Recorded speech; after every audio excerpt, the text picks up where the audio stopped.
एक बार एक राजा अपने सहचरों के साथ शिकार खेलने जंगल में गया था। वहां शिकार के चक्कर में एक दूसरे से बिछड़ गए और एक दूसरे को खोजते हुए राजा एक नेत्रहीन संत की कुटिया में पहुंचकर अपने बिछड़े हुए साथियों के बारे में पूछा। नेत्रहीन संत ने कहा, महाराज, सबसे पहले आपके सिपाही गए हैं, बाद में आपके मंत्री गए, अब आप स्वयं पधारे हैं।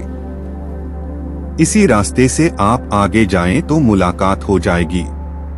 संत के बताए हुए रास्ते में राजा ने घोड़ा दौड़ाया और जल्दी ही अपने सहयोगियों से जा मिला और नेत्रहीन संत के कथनानुसार ही एक दूसरे से आगे पीछे पहुंचे थे। यह बात राजा के दिमाग में घर कर गई कि नेत्रहीन संत को कैसे पता चला कि कौन किस ओहदे वाला जा रहा है। लौटते समय राजा अपने अनुचरों को साथ लेकर संत की कुटिया में पहुंचकर संत से प्रश्न किया कि आप नेत्रविहीन होते हुए कैसे जान गए कि कौन जा रहा है, कौन आ रहा है। राजा की बात सुनकर नेत्रहीन संत ने कहा, महाराज, आदमी की हैसियत का ज्ञान नेत्रों से नहीं, उसकी बातचीत से होती है। सबसे पहले जब आपके सिपाही मेरे पास से गुजरे तब उन्होंने मुझसे पूछा कि अंधे इधर से किसी के जाते हुए की आहट सुनाई दी क्या? तो मैं समझ गया कि यह संस्कार विहीन व्यक्ति छोटी पदवी वाले सिपाही ही होंगे। जब आपके मंत्री जी आए तब उन्होंने पूछा, बाबा जी, इधर से किसी को जाते हुए? तो मैं समझ गया कि यह किसी उच्च ओहदे वाला है, क्योंकि बिना संस्कारित व्यक्ति किसी बड़े पद पर आसीन नहीं होता।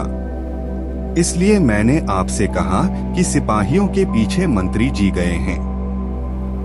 जब आप स्वयं आए तो आपने कहा, सूरदास जी, महाराज, आपको इधर से निकल कर जाने वालों की आहट तो नहीं मिली, तो मैं समझ गया कि आप राजा ही हो सकते हैं, क्योंकि आपकी वाणी में आदर सूचक शब्दों का समावेश था और दूसरे का आदर वही कर सकता है जिसे दूसरों से आदर प्राप्त होता है, क्योंकि जिसे कभी कोई चीज नहीं मिलती तो वह उस वस्तु के गुणों को कैसे जान सकता है। दूसरी बात, यह संसार एक वृक्ष स्वरूप है। जैसे वृक्ष में डालियां तो बहुत होती हैं, पर जिस डाली में ज्यादा फल लगते हैं वही झुकती है।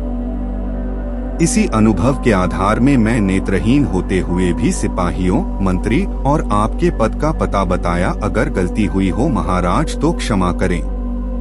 राजा संत के अनुभव से प्रसन्न होकर संत की जीवन वृत्ति का प्रबंध राजकोष से करने का मंत्री जी को आदेशित कर वापस राजमहल आया।